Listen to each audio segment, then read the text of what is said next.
হাসি, বলো আমাকে কিসের জন্য ডেকেছো? তোমার ইচ্ছেটা শেষবারের মতো জানতে এসেছি। আমার ইচ্ছে একটাই, আমি একদিন বড় বিজনেসম্যান হব। ভেবে বলছো তো? হ্যাঁ, আমি ভেবেই বলছি। যাও, তোমার বাবার দেখা একটা সরকারি চাকরিজীবীকে বিয়ে করে নাও। আমার মতো ছোটখাটো লোককে তোমার সঙ্গে মানাবে না। আচ্ছা বেশ, তুমি তোমার জেদ নিয়েই থাকো। চোখের জলে কি যে পেলি, হাত ছেড়ে মাঝ পথে চলে গেলি।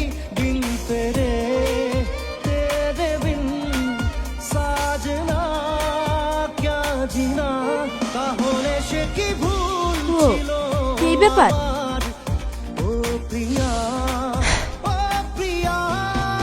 হ্যাঁ, খুবই দুঃখজনক। স্যার, বলছিলাম আপনার জন্য একটা ইনভিটেশন আছে। কোথায়, কবে? আগামী 15 তারিখ, খান গ্রুপ অফ কোম্পানির। আচ্ছা ঠিক আছে। স্যার, আমি তাহলে এখন আসি। হ্যাঁ এসো।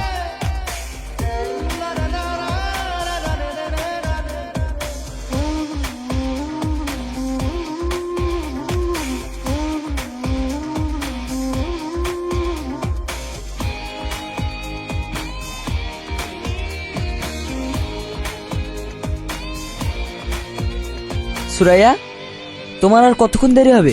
আমি রেডি হয়ে কতক্ষণ থেকে তোমার জন্য ওয়েট করছি। স্যার, 10 মিনিটের মধ্যে চলে আসছি। ঠিক আছে, তাড়াতাড়ি এসো।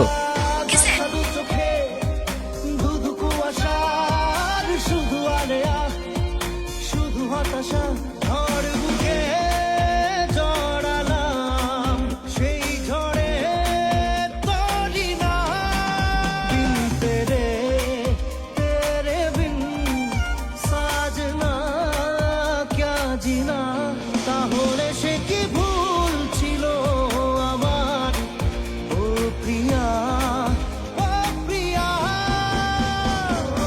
স্যার, আসবো? হ্যাঁ এসো।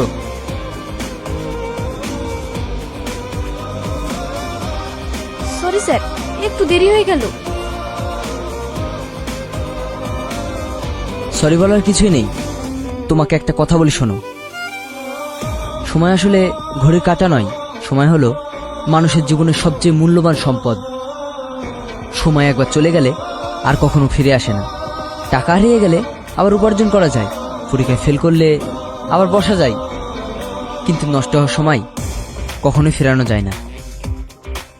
তাই সময় নষ্ট করা মানে কারো জীবনে একটা অংশ নষ্ট করা। হাত ছেড়ে মাঝ পথে চলে গেলি। আজ আমি তোমাকে বকছি না, আমি শুধু শিক্ষা দিতে চাইছি। কারণ শেখা মানুষেরা ভুল ঢাকে না, ভুল থেকেই শিক্ষা নেয়। আগামী দিনে কথা দেওয়ার আগে ঘড়ির দিকে তাকাবে না, নিজের দায়িত্বের দিকে তাকাবে, বুঝলে? Okay sir. চলো।